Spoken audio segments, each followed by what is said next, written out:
तो राजस्थान, मध्य प्रदेश, छत्तीसगढ़ और तेलंगाना में मतदाताओं ने बीजेपी को भर भर कर वोट दिए।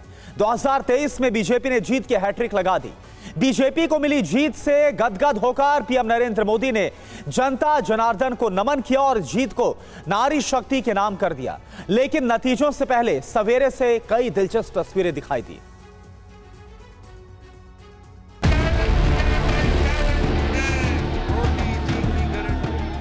एमपी, छत्तीसगढ़ और राजस्थान में बम्पर जीत के बाद बीजेपी मुख्यालय में मोदी का ग्रैंड शो हुआ। लेकिन पीएम मोदी ने अपने विजय भाषण की शुरुआत तेलंगाना से की। आवाज तेलंगाना तक पहुंचनी चाहिए। भारत माता की, भारत माता की। आज सबका साथ, सबका विकास की भावना जीती है।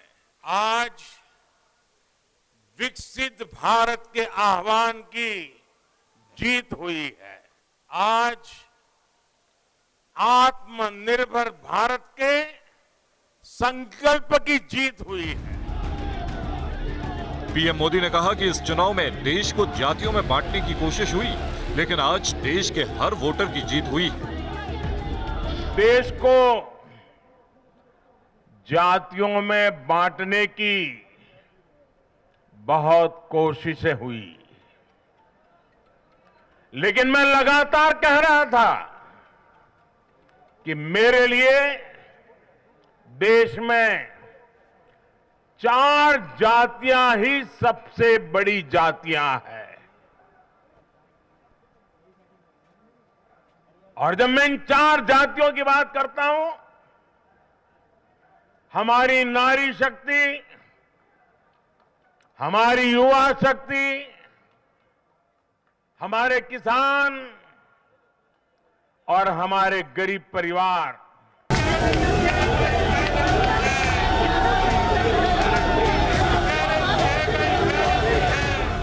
प्रधानमंत्री नरेंद्र मोदी ने बम्पर जीत का श्रेय देश की नारी शक्ति को दिया। पीएम मोदी ने कहा कि नारी शक्ति बीजेपी की जीत का सुरक्षा कवच बन गई। नारी शक्ति ये ठान कर निकली है कि भाजपा का परचम लहराएगी। और जब देश की नारी शक्ति किसी का सुरक्षा कवच बन जाए, तो कैसी भी ताकत उसे नुकसान नहीं पहुंचा सकती।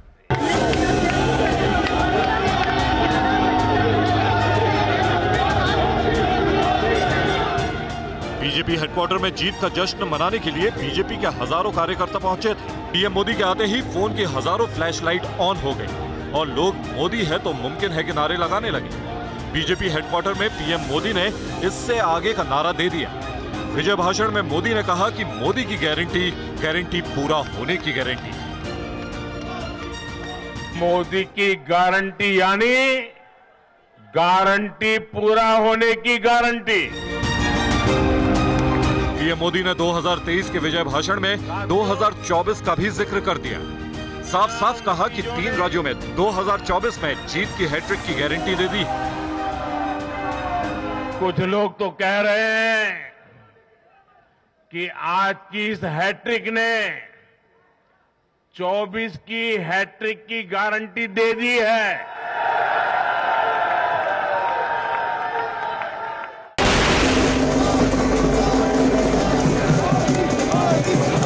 राजस्थान, मध्य प्रदेश और छत्तीसगढ़ के नतीजों में बीजेपी के हिंदुत्व की हुंकार से चमत्कार हो गया।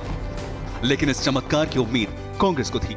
इसीलिए सुबह सुबह कांग्रेस मुख्यालय में जश्न मनाने के लिए समर्थक इकट्ठा होना शुरू हो गए और वक्त से पहले शुरू हो गए कांग्रेस के जश्न में भगवान श्री राम और राम भक्त हनुमान भी शामिल थे।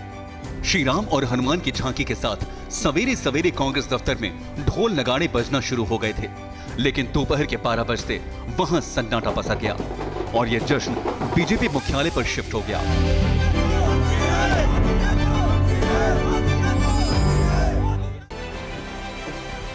दिल्ली में कांग्रेस दफ्तर पर ढोल मजीरों के साथ भगवान राम और हनुमान दिखाई दिए, तो जयपुर में कांग्रेस दफ्तर पर जश्न की जल्दबाजी में आतिशबाजी शुरू हो गई। मतगणना के शुरुआती घंटों में गहलोत समेत कांग्रेस के बड़े नेताओं को राजस्थान में सरकार बनाने पर पूरा भरोसा था, लेकिन ऐसा हो नहीं पाया।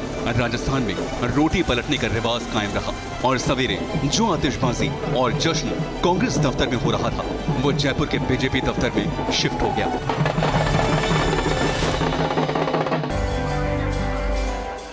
सुबह सुबह राजस्थान के शाही परिवार की राजकुमारी दिया कुमारी भी मंदिर में पूजा अर्चना करने पहुंची।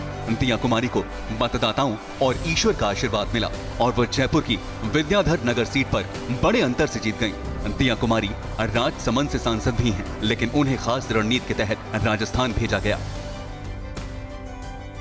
नरसिंहपुर से केंद्रीय मंत्री प्रहलाद पटेल चुनाव मैदान में उतरे थे। प्रहलाद पटेल ने अपने घर पर ही पूजा अर्चना की और भगवान ने उन्हें जीत का आशीर्वाद दे दिया। केंद्रीय मंत्री प्रहलाद पटेल 1,10,000 से ज्यादा वोटों से चुनाव जीत गए।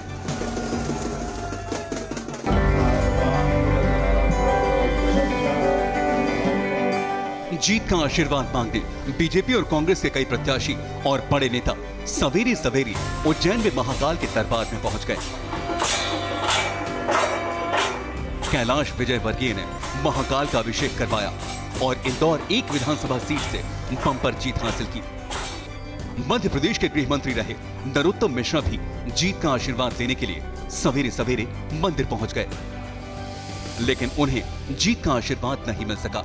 नरोत्तम मिश्रा दतिया से चुनाव हार गए। सरकार बनने का इंडिया। रायपुर में कांग्रेस का मछली वाला टोटका फेल हो गया। लालू प्रसाद यादव नतीजों वाले दिन खास मछलियों वाले टोटका करने के लिए जाने जाते हैं। छत्तीसगढ़ में सरकार रिपीट करने के लिए कांग्रेस के रायपुर मुख्यालय पर खास मछलियां मंगवाई थी। कार्यकर्ताओं के बीच मछलियां और लड्डू बांटे गए, लेकिन ये टोटका काम नहीं आए। जो प्रतीक है सरकार बनने का इंडिया। एमपी में प्रचंड जीत के बाद सीएम शिवराज सिंह चौहान को केंद्रीय मंत्री अश्विनी वैष्णव ने जीत की मिठाई खिलाई। इसके बाद रेल मंत्री अश्विनी वैष्णव जीत का जश्न मना रहे बीजेपी कार्यकर्ताओं के बीच गए और जमकर डांस किया।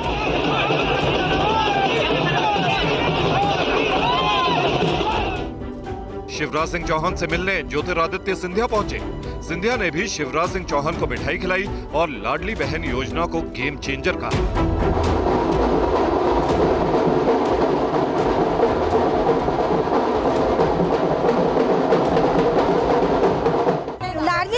बहना योजना इस कदर काम कर गई कि कमलनाथ को चारों खाने चित तो होना पड़ा।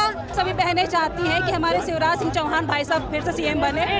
बिल्कुल चाहते हैं जी। शिवराज सिंह चौहान अभी मैडम शिवराज सिंह चौहान जी का कोई तोड़ नहीं है। शिवराज जी भैया बनेंगे, क्योंकि अभी और आगे चुनाव आ रहे हैं और वो बहुत अच्छे हैं, बहुत बढ़िया हैं और 24 घंटे 7 दिन काम करने वाले हैं। नदी नहीं तूफान है, युवाओं की शान है।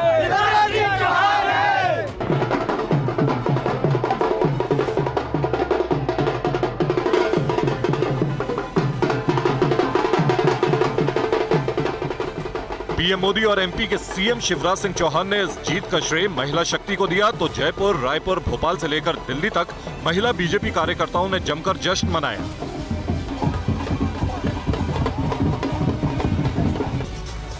जयपुर में तो नतीजे आने से पहले ही महिलाओं ने डांस करके जश्न मनाना शुरू कर दिया था। दिल्ली में बीजेपी मुख्यालय पर भी विजय उत्सव में बड़ी संख्या में महिलाएं दिखाई दी। हम लोग पूरे देशवासियों को शुभकामना देते हैं और हम लोग सभी खुश हैं, पूरा देशवासी खुश है। देखिए ये बार बार मोदी, हर बार मोदी। शिवराज का 1250 रुपए वाला जादू चल गया। मध्य प्रदेश में लाडली बहन योजना गेम चेंजर साबित हो गई। शिवराज सिंह ने कहा कि एमपी की लाडली बहनों ने उनके रास्ते के सारे कांटे निकाल दिए। इसीलिए जीत के बाद शिवराज सिंह चौहान ने महिला मतदाताओं को रिटर्न गिफ्ट देने में भी देरी नहीं की। और बहनों ध्यान रखना, अभी मिल रहे 1250, अब 10 तारीख आ रही है। जो आपके भाई ने वचन दिया 1250 से 1500, 1750, 2000, 2250, 2500, 2750 और फिर कितना करेंगे? मध्य प्रदेश में लाडली बहन योजना के तहत लाभार्थी महिलाओं को एक साल में 15,000 यानी हर महीने 1250 रुपए मिलते हैं। शिवराज सिंह चौहान ने चुनाव जीतते ही ऐलान कर दिया कि धीरे धीरे लाडली बहनों को दी जाने वाली रकम 3,000 रुपए प्रति महीने तक कर दी जाएगी। तो आप सब मुख्यमंत्री की लाडली बहना है। लाडली बहना है ना, हमारे मुख्यमंत्री जी ने लाडली बहनाओं को पहले 1,000 डाले, फिर 1250 रुपए सावन के महीने में। कितनी बड़ी बात है। आपको लगता है कि जो सरकार बनी है वो लाडली बहनाओं ने ही बनवाई है? लाडली बहनाओं ने एक नहीं लगा के। मध्य प्रदेश में जीत का जश्न और हार का गम उपद्रव में बदल गया। बड़ी मुश्किल से हालात पर काबू पाया जा सका। दरअसल एमपी की शाजापुर विधानसभा सीट पर कांग्रेस प्रत्याशी की बहुत ही कम मतों से हार हुई। इसके बाद कांग्रेस ने फिर से मतगणना कराने की मांग की।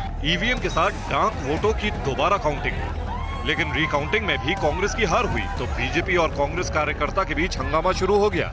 इतना उपद्रव हो गया कि पुलिस को आंसू गैस के गोले दागने पड़े।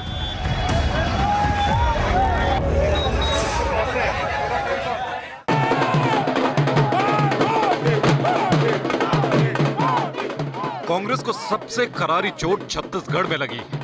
भूपेश बघेल वापसी नहीं कर पाए और बीजेपी ने आसानी से पूर्ण बहुमत हासिल कर लिया। छत्तीसगढ़ में भी भारतीय जनता पार्टी ने प्रधानमंत्री नरेंद्र मोदी के चेहरे को सामने रखकर चुनाव लड़ा था और नतीजा सबके सामने।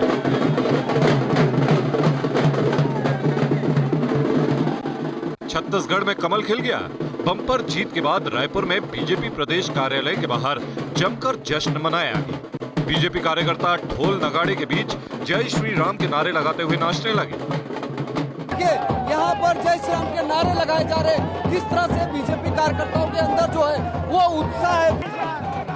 जोश, जय जय श्री राम, जय जय श्री राम।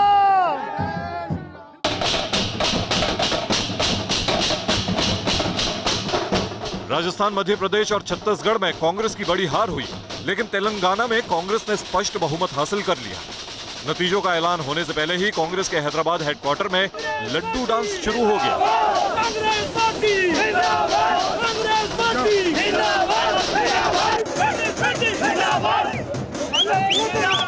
लड्डू डांस करते कांग्रेस कार्यकर्ताओं ने हैदराबाद में बाय बाय केसीआर के नारे लगाए।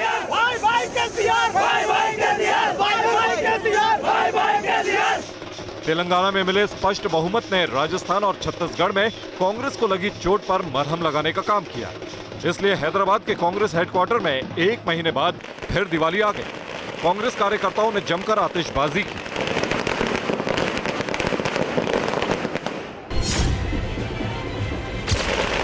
तेलंगाना में कांग्रेस की प्रचंड जीत के नायक अनुमुला रेवंत रेड्डी बने।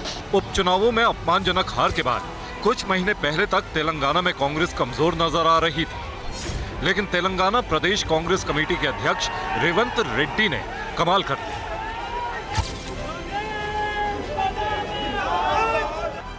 चुनाव जीतने के बाद कांग्रेस में नई जान फूंकने वाले रेवंत रेड्डी खुली जीप में जश्न में डूबे समर्थकों के बीच पहुंचे। तस्वीर बदलते ही हैदराबाद के डीजीपी रेवंत रेड्डी से मिलने पहुंचे और उन्हें फूलों का बुके भेंट किया।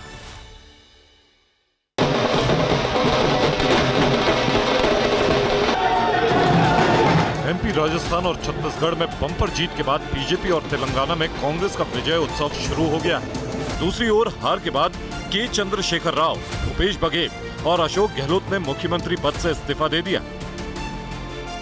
राजस्थान में करीब 11 घंटे चली मतगणना में जैसे ही रुझान स्थिर हुए, गहलोत राज्यपाल कलराज मिश्र के आवास पर पहुंचे और उनको अपना इस्तीफा दे दिया। अशोक गहलोत ने चुनाव परिणामों को अप्रत्याशित बताया।